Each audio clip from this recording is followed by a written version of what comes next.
3 things you must always check for before you ride your Brompton. Number 1, tire pressure. The most important check is the tires. Before I go out for a ride, I always make sure my tires are properly inflated. I keep my tires at 100 psi, which is recommended by Brompton.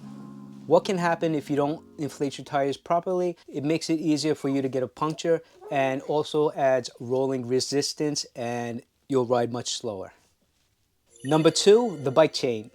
Always make sure your bike chain is properly lubricated.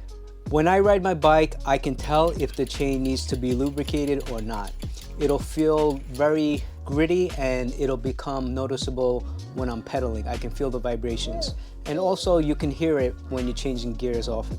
Recently I switched to a wax-based lubricant and it has made such a dramatic difference that I don't think I'll go back to regular oil.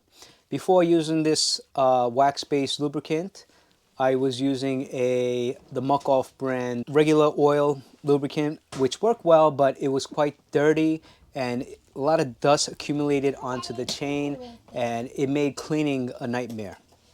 Number 3, the brake pads.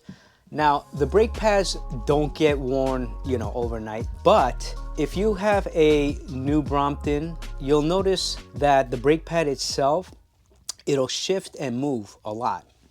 Now, you must torque these to the right spec and hopefully you won't have the problem. But I do notice that over time, the pad itself will move. So always make sure that the pad is on the rim where it needs to be, or it might be rubbing against the tire and you might damage your tire. So always check for these 3 things before you go out for a ride. I honestly do check every time I do ride, especially in the morning before I go to work, because the last thing I want to worry about is some kind of mechanical problem while I'm already out.